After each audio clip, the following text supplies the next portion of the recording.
today the country comes together to celebrate National Chocolate Chip Cookie Day. I think Tony just ordered her cookie. I did.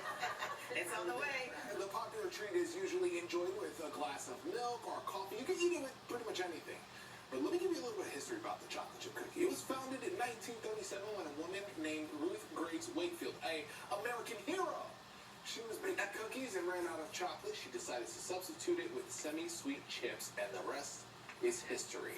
Chocolate chip cookies are considered the most popular cookie in the United States. A hero.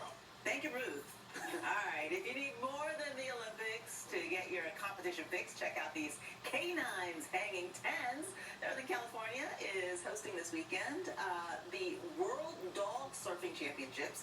Canines of all shapes and sizes have been catching the waves out there. Fortunately, the waves were not too rough for them. Money raised from the event will go to local animal rescue groups. Okay, so I just thought of something, and I'm no math wizard over here. Okay. But it's technically not hang 10 because they are on all fours, and their paws, do they have 5, 10, 20. Hang 20. Would it be 20? Do dogs have 4 or 5? Or is it So they've got this little thingy. Okay, so then yes, so then it'd be hang 20. Hang 20. I thought about this Listen, like right now. all I know is those are some cool dogs, but here in New York, we're going to have some hot dogs out there today. Director is trying to tell. Hot. Some of those dogs are not happy. We must say that on the Show Toss. Some of them are not happy being out there. They're like, what they're putting me up to? My owners, really? Like the outfits aren't enough? Right, exactly. You'll not throw a shade on anybody. I'm all about a good outfit, We right? can use some shade today. And it's not lifting. This cloud coverage. Oh, no, so this is the shade that we're asking for. We got a lot of the cloud coverage here. Yeah, and that's going to help us. It's going to, we've been dealing with a lot of sunshine, and hey, I love me some sunshine. But there's a limit when it becomes really hot and humid and just really uncomfortable outside. So we're going to have another hot, humid day today. 76 hazy skies right now. The theme for today, just kind of low-hanging fruit. I think the sun's going to be on the struggle bus, so try to peek through. We'll take it for today. Temperatures across the board, we're in the mid to upper 70s right now.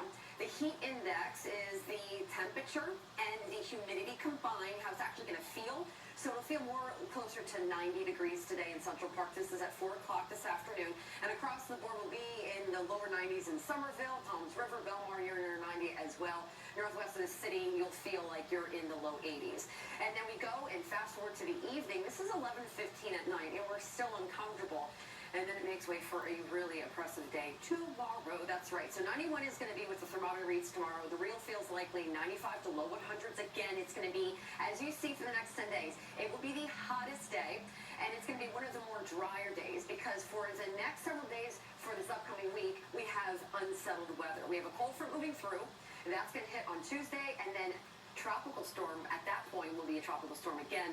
Debbie will likely, the remnants will likely hit us on Friday. Here are the rain chances for that. Monday's going to be the drier of the next couple of days. Futurecast, 2 o'clock this afternoon. That's when we're going to start seeing some storms fire up. And then we get to 4 o'clock, and that's when I showed you that heat, kind of at the peak of the day to feel, that's when the storm is going to come in and say, we're going to just kind of, wash away some of that heat. So we have northwest of the city and also south of the city. That's where we're really going to start seeing those storms fire up. And then by dinner time, that's when we'll likely see here in the city. And then, Westchester, White Plains likely, and also in Toms River area. Long Island doesn't look like you're going to get much.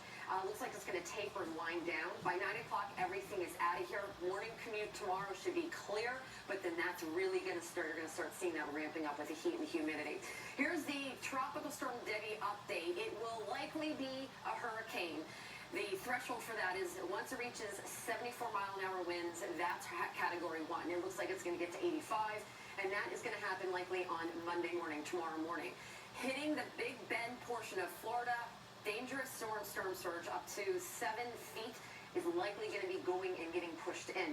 And then it goes across the Panhandle, over Georgia, makes a hook left, goes over through South Carolina to North Carolina. And the timing of that, this is going to be Friday, 2 o'clock early morning. It's going to be near the border, the remnants at this point of South Carolina and North Carolina. So the remnants to us likely will be felt, like I said, maybe on Friday. But the models are still trying to get their act together. Just put that in the back the back end of your mind. Okay, the pollen low to medium, the UV index at 3, today's high 85, going to feel more like the upper 80s. Tonight's uncomfortable at 73, and then it's going to be really impressive tomorrow at 91 degrees. And then the 7-day forecast, bringing attention to Tuesday. Take a look at those temperatures. Yes, we'll have rain, but wow, 82 is a high, seriously? 64 is a low. It's going to feel a lot better. 75 is a high for Wednesday. So next week's going to look pretty good. Okay, guys, back over to you. All right. Thank you very much. Reagan's still ahead. We're checking in on how Team USA is doing in the Olympics. They're doing pretty good, and the Mets, they take a late game lead against the Los Angeles Angels, but are they able to hold on for the win? That's next in sports.